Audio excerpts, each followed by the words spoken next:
Diba mga kaibigan, na pwede na natin kunin ang ating plastic card sa mga LTO branch at expired na rin ba ang iyong lisensya ngayong April at hindi mo na rin siya mare-renew or expired na talaga siya hanggang katapusan na lang po ngayong April 2023. Tara, pag-usapan natin yan. Hello and good day sa atin mga kaibigan.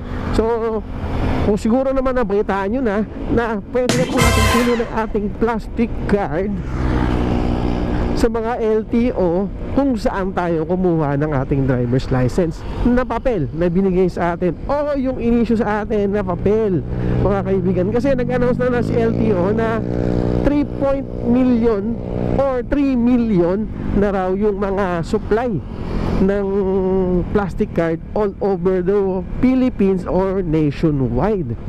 Nabanggit nga niya is halos lahat ng branch ay meron ng plastic card. Hindi po lahat ay makakakuha ng plastic card kasi di ba marami sa atin ang 2023 simula April hanggang December na 2023 kalimitan po dyan papel pa yung binigay. So magkakaroon po ng staggered sa pagbibigay po ng ating plastic card. So, simula April 2023 hanggang August 2023, yan po muna ang kanilang bibigyan ng plastic card.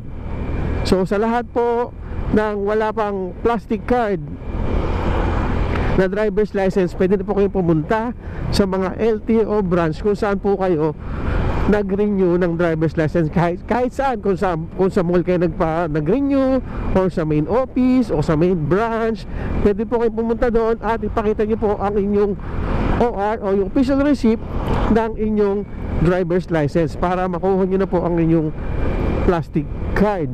Okay, so linawin lang natin na simula April 2023 hanggang August, ayan po, nakapost na po kung hanggang kailan. And tapos yung ating pong driver's license na may expire ngayong April 2024, kailangan nyo na pong i-renew yan hanggang April 30 para hindi po siya ma-expired. Kasi po kapag hindi nyo po na-renew yan, automatic po ayan po ay magiging expired ang inyong driver's license. Hindi po katulad nung April 2023, hindi pa po yan expired hanggang ngayon. So yun ang iba kasi sabi nga ni Attorney Mendoza, LTO chief yan, marami-rami na tayong driver's license card pero marami pa rin pong kulang dyan kasi ang backlog po natin umaabot po ito ng 4 million at ang dumating po pa lamang na plastic card ay 3 million, more or less daw 3 million kasi nawala na rin yung junction o yung pagtigil ng pagpapa-imprenta. So ganun kabilis lang yun.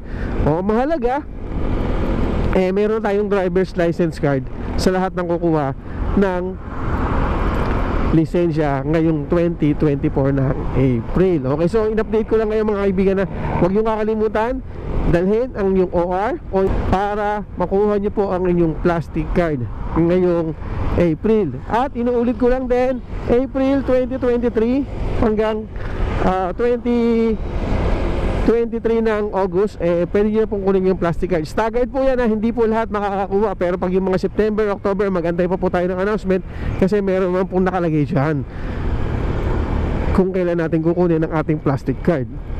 Wait lang po sa mga nag-aabang ng plastic card dyan. Okay? So yun lang, maraming salamat. So sana magtuloy-tuloy na yung pagbibigay nila ng plastic card para hindi na mahirapan yung ating mga motorista na napakalaki yung kanilang driver's license.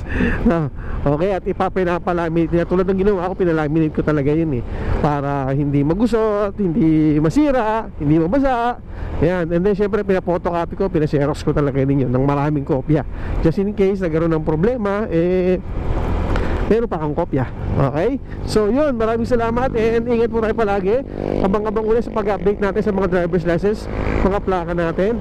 And susunod nga pala mga kaibigan, ito nga pala ginagamit natin is 3 years. Ano na to? 3 years registration na to. Paano ko ba nalaman 3 years registration na yung ating motor na ginagamit na Honda Click? Okay? Abangan nyo. At na makikita nyo naman sa ating papel na 3 years na yung registration ito. Okay? Ingat po tayo palagi kasi alam nyo naman na may pamilyang nag-aantay sa atin. Bye! Thank you! Woohoo!